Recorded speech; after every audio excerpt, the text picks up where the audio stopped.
Good evening and welcome to Drive at 5 on IntellectualRadio.com/iHeartRadio station. I'm your host, Roman, and we have a good show planned for you today. Don't forget to stay tuned after the Drive at 5 for Warriors Talk with Rochelle.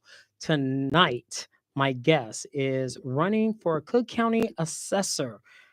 Please give a Drive at 5 welcome to Dana Pointer. Welcome to the Drive. Thank you so much for having me. Thank you. So please give IntellectualRadio.com/iHeartRadio station your background. Sure. So, again, my name is Dana Pointer. I have been in public service for about 20 years now. I am currently the Director of Outreach at the Cook County Board of Review, and I am an analyst. And I've, like I said, been doing that for over 20 years now. Why you think running for assessor would be a big deal now versus later? What prompted you to run? Well, working with the public, I've noticed a lot of issues and pain that people have been going through dealing with these unpredictable tax bills. And I wanted to be able to help them in a better way than just being an analyst and being the director of outreach. The assessor's office can touch so many different people and help in different ways, and we need to take advantage of that. The current assessor has not been fulfilling some of the duties, making sure we get these property taxes out on time, making sure that properties are fairly assessed. All of those things are big issues that I want to try to help people because I've always wanted to help, always been in service. So that's something I'm dedicated to. You mentioned the bills. Mm-hmm. You mentioned some of the problems. Mm-hmm. Can you give us what are some of the problems that you are facing with analyzing the assessor's office? So just being an analyst, looking at the files, a lot of the time the assessments are out of whack, where properties are assessed too high based on sales data or based on comparable properties. Again, like I said, currently the tax bills are going to be late. Right now, they should have been out in July, but the assessor's office did not make sure to get those things out on time. He claimed that there was a technology issue with the Tyler technologies, and he didn't let anyone know. And when you don't let anyone know, you can't handle the things. He could have gotten some help from the county assessors. From the county board, reached out to them and tried to bridge that gap with the technology to make sure they were getting the tax bills out on time. We're also dealing with issues where properties are not on the tax roll. We have several properties that over 440 million properties that were not being taxed properly and weren't on the tax roll, where we're losing money that that our county needs. So that's another issue. The way that we can kind of counteract that is to be sure that we're getting more field check officers out here to look at these properties, to be able to pull permits. And also too, we need to bridge the relationships with all the county agencies that are dealing in property taxation. We should be able to get monthly transmission of building permits and occupancy permits so that we can make sure that those properties, once they're able to be occupied, they're on the tax roll. What are some of the agencies? You mentioned plural agencies. Can you Yes. name those agencies? Yes. So again, I work for the Board of Review. That's one agency that needs to work closely with the assessor's office. We also have the Recorder of Deeds. Also Maria Pappas's office. All of these offices deal with either transmitting the data, printing the tax bills, all of those things. We need to work together as a unit.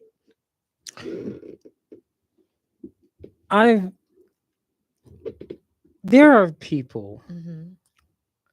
and I'm going to give you some scenarios. Mm-hmm. I've read Mm-hmm. that the Cook County Assessor's Office receive billions of dollars to get up to par with technology. Mm-hmm. So there would not be any excuse Mm-hmm. for the tax bills going out to constituents Mm-hmm. late. This is what I've learned, and you can correct me if I'm wrong. Mm-hmm. When the when the assessor's office say, here's your monthly bill, and it arrives late, Mm-hmm. that puts danger into the homeowner And for the past decade or so, Mhm. on a consistent basis, the tax bills, especially in the African American community, the Black community, has been late. They're overly paying taxes. Mhm. And if they're overly paying their taxes, why not there any improvements of the schools? Park districts should get way more money. I don't understand this. So that's multifaceted. Those are a lot of moving parts. Of course, as you know, the majority of the tax dollars are supposed to be going to the schools. The lottery, there are a lot of things, and some of those may not be allocated properly. But what I can work on as the Cook County assessor is to make sure that those values that we're putting on our residential, commercial, and industrial properties are correct. That's the problem. The assessor's office has kind of steered away from industry standards and the way that they're looking at these properties. What are the industry standards? If I'm listening to intellectual radio, Mhm. I want to be on top of what is standards, what it's supposed to be, Right. and what I should look for in a bill, which will be my next question. So the assessor's office, when I say they should be sticking to industry standards, whatever the assessor's office is going to do for the properties, it needs to be equitable and uniform for all properties, not just some properties in some areas and not in others. So that is one of the issues when they talk about efficiency and transparency and all of those things. For instance, some of the mom and pop shops where you have commercial property at the bottom and they may live upstairs with a couple of units. The assessor's office changed the classification and requirements for those properties willy-nilly at the drop of a dime, not giving people time to prepare and not informing people properly. Also, he did not go to the county board before he made these changes.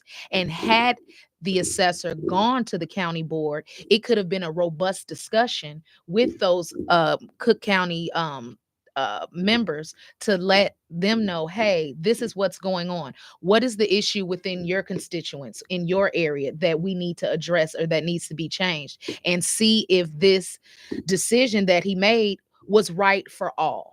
That's the problem, making sure that things are uniform and fair for all. Now, when you talk about the budgets and things, even in some of the southern suburbs where you see those historically high tax rates, those issues out there, you have budgets and things that are being passed. People aren't going to these budget meetings. Like this can be a whole thing because it's not just what's going on at the assessor's office. We also have to make sure that we're getting legislation passed to help. The current assessor had brought a circuit breaker up for legislation where taxpayers who were paying over 25%, their tax bill had gone up over 25%, that they would get some kind of cut. It didn't pass. And why it didn't pass? It didn't have enough votes. So, what I think is important that the assessor's office does is to focus on the things that they can do in-house without having to go to legislation. So Such for as? instance, Okay. like I mentioned with the field check officers, where people are going out. The first, let's say that the county has not been like fully looked at going to the properties since 97.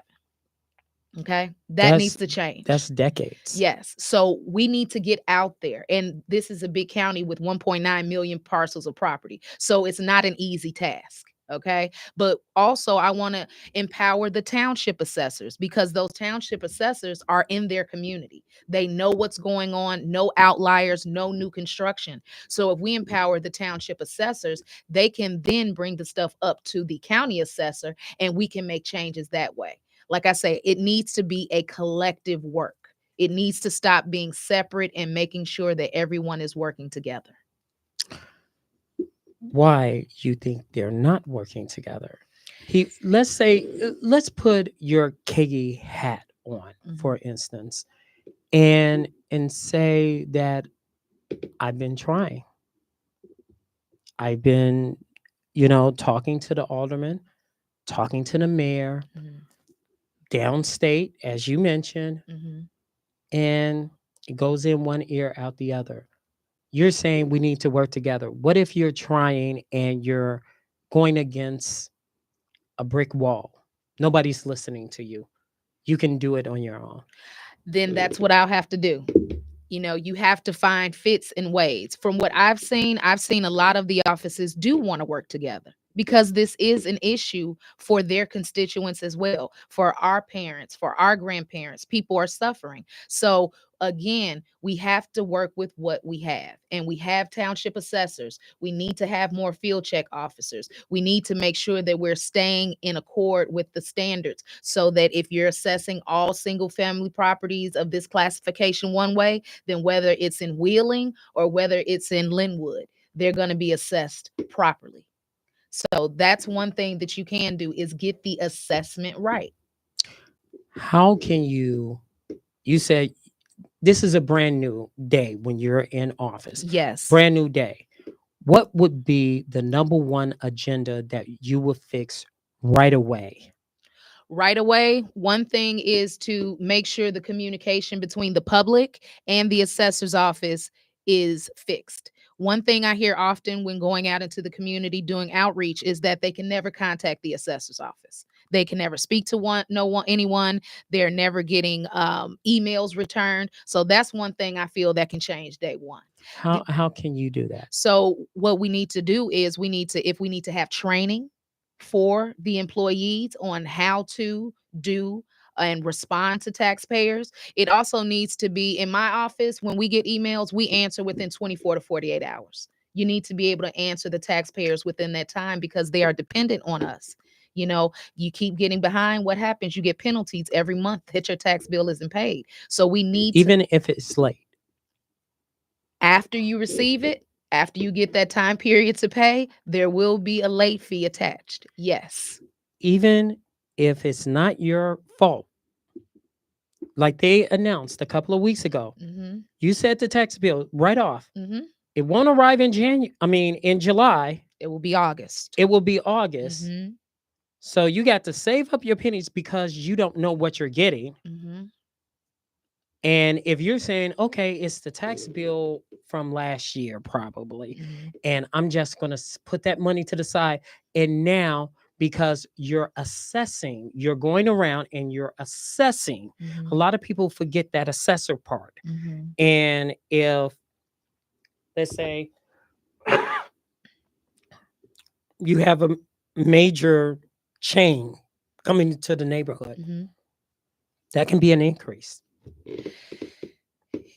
It could be, but more so, it could be. Yes, it could be. And you want those things to come to the community. But one of the things that I also too want to focus on now that you brought up like a new business coming into the community, some of these businesses get a tax incentive to come into some of the areas with the higher tax rates. Is it small businesses or big businesses? Both. Both. So Okay. they'll come in, they may get an incentive, and just say they get the incentive for 7 years. What do after the 7 years? A lot of them leave. So we need to find a way to, if you get this tax incentive for 7 years, you need to stay after that 7 years for 3 years and reinvest into the community, because the community invested in you and you were given, a break. So we need to find creative ways because we want them to come in. Those businesses are paying at 25% in comparison to the single family homes and homeowners who are paying 10%. So we want them to come in. We want to entice them because they're going to build our tax base, which will ultimately help the homeowners. If I'm a homeowner Mm-hmm. right now, and let's say I'm escrowing, Mm-hmm. the mortgage company sends me like, hey, your mortgage is going to go up because, we've been trying uh, we've been trying to make it stay the same. Mm-hmm. There are seniors out there Mm-hmm. living check to check. Mm-hmm. They're saying, I love my home. Mm-hmm. What is the problem going on year after year? You're saying Mm-hmm. that every single year, Cook County, which is still majority Black, are about to lose their homes because the tax bills are consistently late. and have errors. So, for instance, with the seniors, I have a soft spot for the seniors and our veterans because they need the most help. Sometimes they don't know about information, some of the exemptions that they can have, things like that. So I want to again empower our seniors. Now, Maria Pappas has set up where you can pay your tax bill in increments, but there will still be fees. So maybe we need to find a way to alleviate some of those fees for our seniors and those who are having issues paying. Because, like you say, when your mortgage is in an escrow, is in a deficit, your escrow is in a deficit, you have to replenish that. And people don't have that. They're not making more money. Like you say, you have seniors on a fixed income. That has to change. So, what I want to do, or I have been doing at the Board of Review as outreach director, I'm going into these areas with these seniors. I'm making sure they have every exemption, everything that they have that is possible for them to have, and also making sure they appeal when they can. Because also, too, if you are a senior citizen and you're on a fixed income, and you have a senior freeze, if you file an appeal with the Board of Review and you receive a reduction, you could lose some of your savings. So that's How? something, How? because they received a reduction. It's something in there. So that's something that we need to look at that can be changed. So what I try to do is make sure to tell seniors, if they are on that freeze, it's one of the best exemptions you can have. You want to leave that alone. We also need to talk about increasing the amount for the senior freeze. Currently, it's at 65,000 for your total household income, and that needs to maybe be raised to 67 or 69,000. We need to see about that, but those are things, that we have to discuss with our legislators as well, and with the county board, to see if those are things that can be changed. And that's one of the platforms that you're. Yes. Tell us a little bit about your platform. How you're going to change it right now if you're in office. You said in day one you will fix the communication. Yes. Day two is what? What is your platform? Day two is one, I think that is very important for you to talk with the people who are working for you.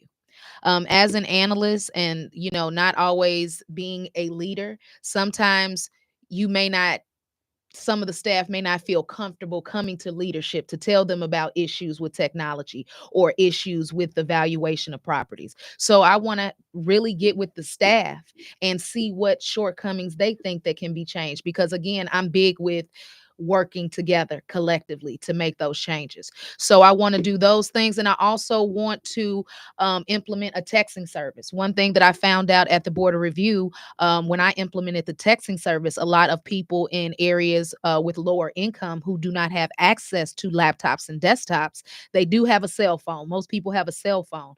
So we created a mobile friendly link to allow people to file appeals on their phone.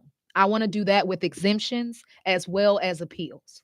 Because as you know, if you go online, you're trying to fill something out for a government agency or anything, a lot of the time you need a desktop or laptop, or it won't work right. So I want to have that available to people. I also want to increase outreach more so that we can get out and people are not feeling as fearful of dealing with the government, or, dealing with entities like that, and feel more comfortable. And education is the biggest key.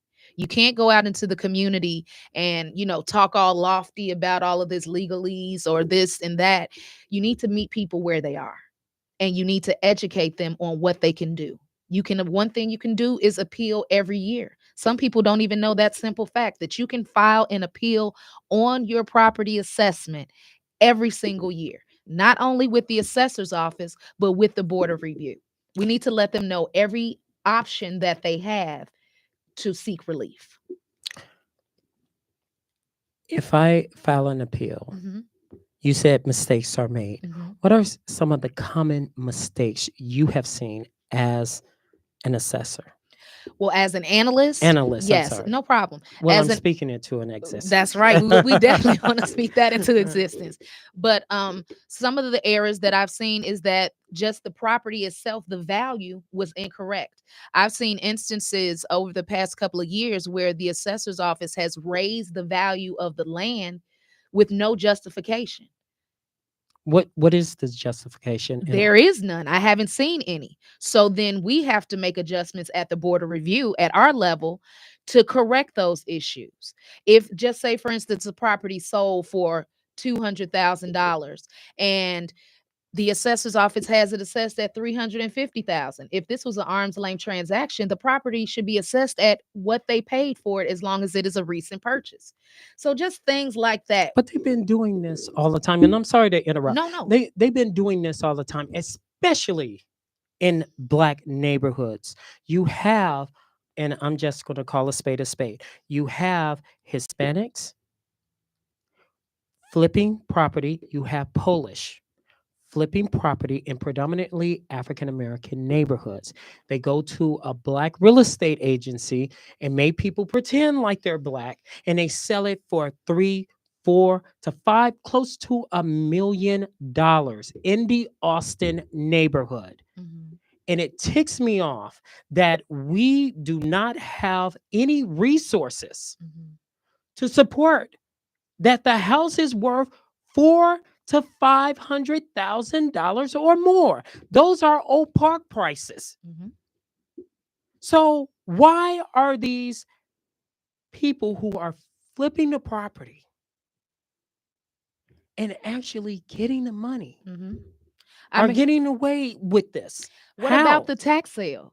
That's another thing. Now, again, Maria Pappas's office stopped the tax sale, and the county board stopped the tax sale this year, postponed it. Well, can you, for our intellectual Yes, radio family, and I'm sorry to no interrupt, but problem. just in case if they're listening, Yes, specifically yes, tell them about what is the tax sale and what is that, so people can be familiar yes. with what they're doing, because it just seems like, oh well, I don't have to worry about that, and finds out that their house Mm-hmm. is taken from them Mm-hmm. and they've been ignored because it's somebody else's name on it, and actually it's your property.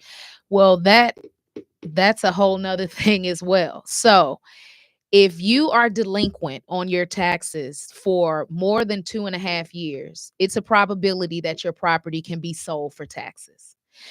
Tax buyers come in. Some of them are from other countries, from other states, and they come in, go to this tax sale. They're liquid, they have the money.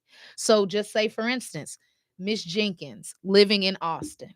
She owns her home, but she's on a fixed income and got behind on her taxes. She owes $1,500 in taxes and can't afford to pay that. Her property goes on the tax sale. Someone purchases the property off of the tax sale for $1,500. And then Miss Jenkins, she doesn't get any money with the equity that's left in the house. That's a huge problem. And that needs to be addressed. It may just say the house is worth 100,000 and all she was laid on was $1,500 in taxes. Miss Jenkins should get some of that money from that sale, from that $100,000 value. So we need to figure that out as well. Also, too, people need to be sure to register their properties with the Recorder of Deeds office to make sure in case people are trying to steal their deeds. That's another thing that has been going on where people are going, stealing people's properties right from under their nose. The clerk's office has a program where you can set up your property to be watched. So if any transaction is to happen with the property, somebody tries to sell it, quit claim deed it, change any names on the original deed, the homeowner will be alerted immediately before that happens. So you guys can go to the Cook County clerk's office website to check that out, and you can do that easy, very easy, and that's Can something you that can. walk us through it, just in case you have some seniors that's listening to this Yes. right now, Mm-hmm. intellectual family? How can you school them? Because it, to me, even though we're saying this right now, you know, Out of sight, out Out of of mind. mind. Yes. So they would need to go to the Cook County Clerk's website. All you have to do is type Cook County Clerk in your Google search. And once you get to the website, they will have life after death programs. They'll have a bunch of programs that they offer. And again, one of them is to track your property. You would click on that. You would need your PIN number for your property, which would be on your tax bill. You can put that information in, put your name in, all of that information, and then you will be able to be notified if any changes come about to your property. You mentioned a PIN number. How Yes. they, let's say, for example, Mm-hmm. I've been in my house for 20 to 30 years. Mm-hmm. I don't know my PIN number. That's no problem. So most people, you get your tax bill. It's going to be on your tax bill. You also get a notice from the Cook County assessor to let you know what the value of your property is. Which And is usually wrong. right. But that PIN number should be on there. Then also you can go to the Cook County Property Tax Portal. You can just type that in, Cook County Property Tax Portal, and you can put your actual address in, and it will populate your PIN number for you. And on there, it will show you your exemptions that you have, if there's been a tax sale on your property, any of that information. Let's say, for example, Mm-hmm. I'm a homeowner for 20 something years, Mm-hmm. odd years. Mm-hmm. And I have my taxes escrowed. Mm-hmm.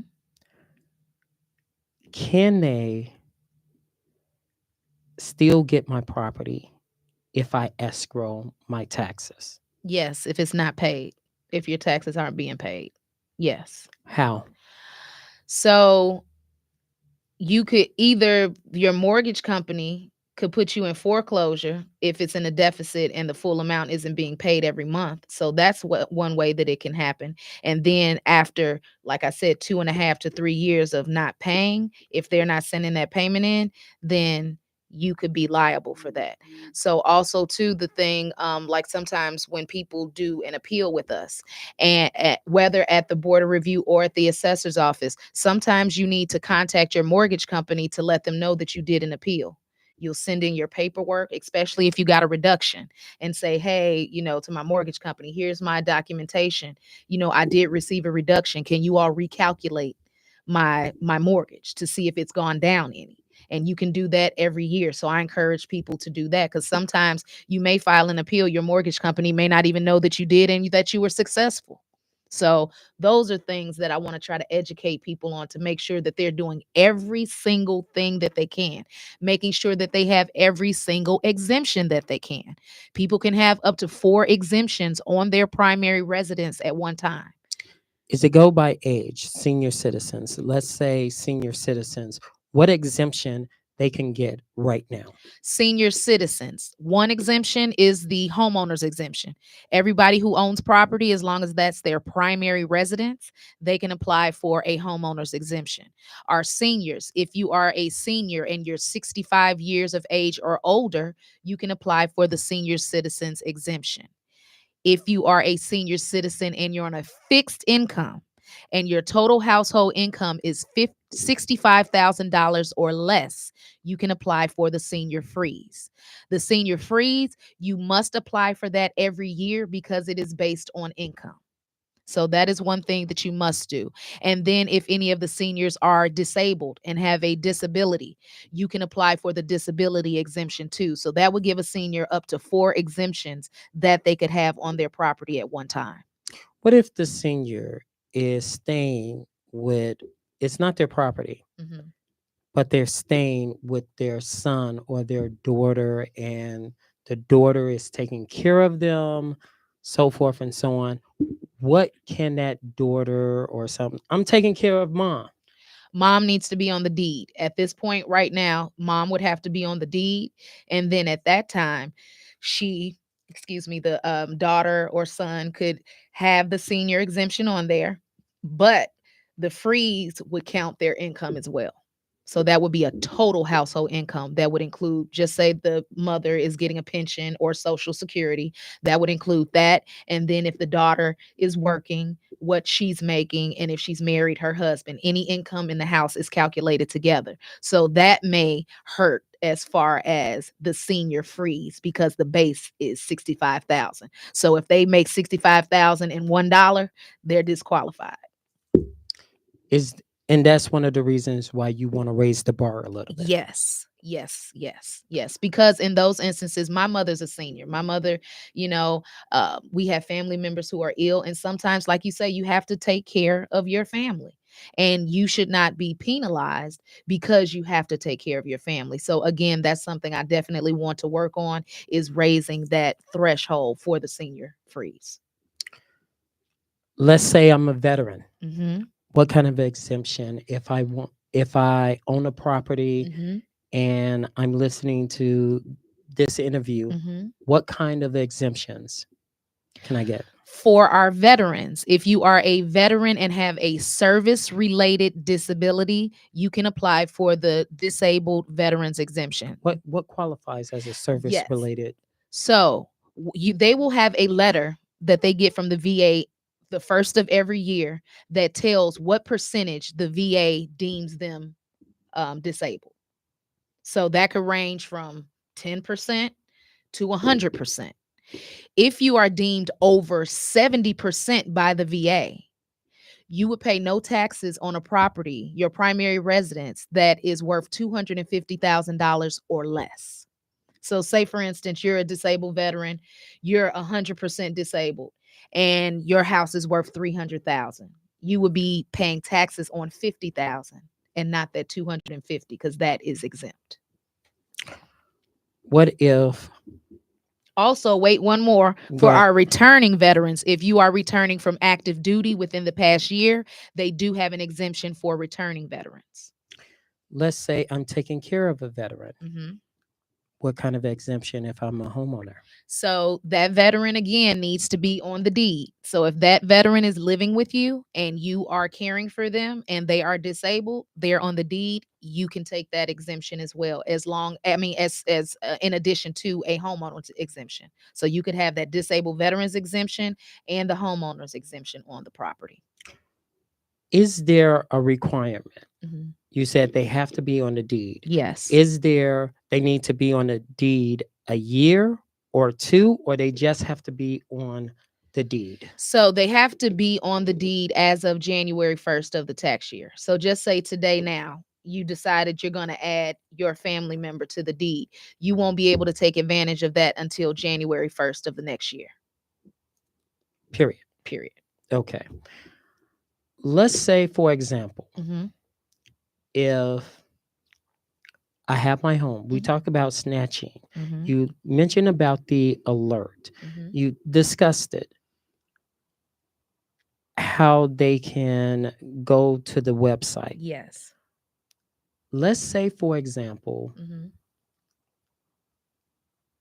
I'm one of those people, just go up to the flip floor, Mm-hmm. look at that roll, Mm-hmm. decides to do that. You say it's an alert. Mm-hmm. One thing we haven't mentioned, Mhm. how many days or months that you have to rectify it to prevent them from getting your property. You have the alert on there. Mm-hmm. How many days you got to be active in doing something about that alert? That I'm not 100% sure of. Like I say, on the website, it will give you further instructions. And also, too, the clerk's office does events where they specifically host to teach people about this and the life after death program, where if a family member passes away, that the property will go to who you want it to go to, and not have to go through all the. I'm glad you mentioned it. Mhm. You have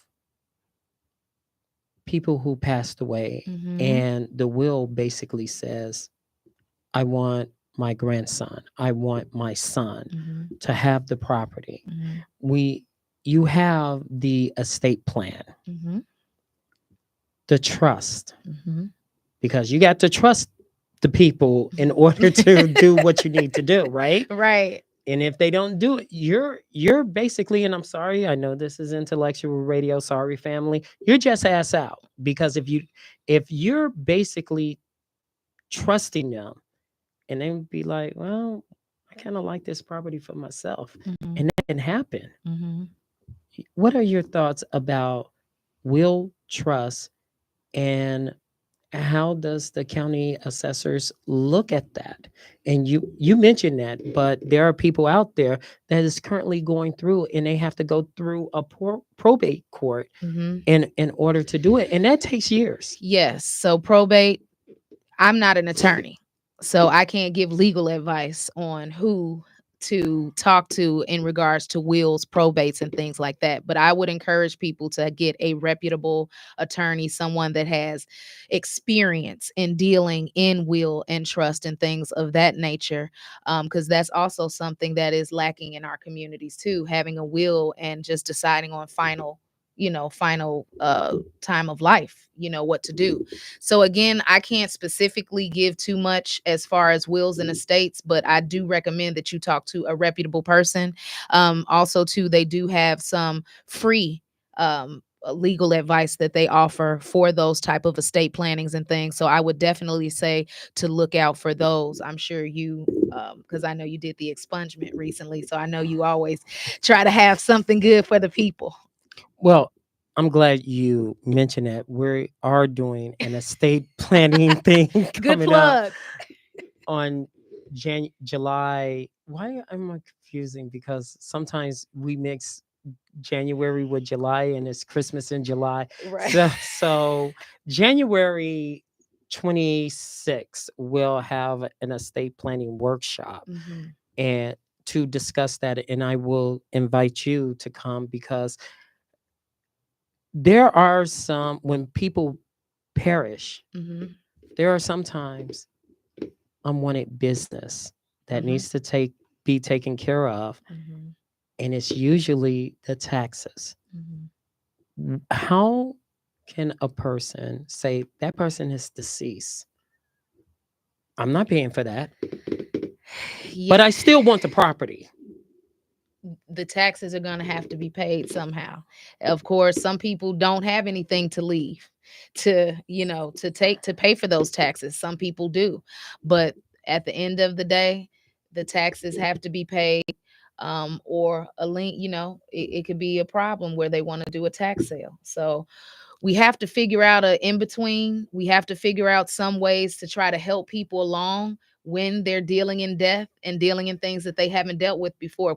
Because like you say, probate is a long process. You have to post stuff in the newspaper. You have to find any living relatives. You have to go through that whole process, and it's costly.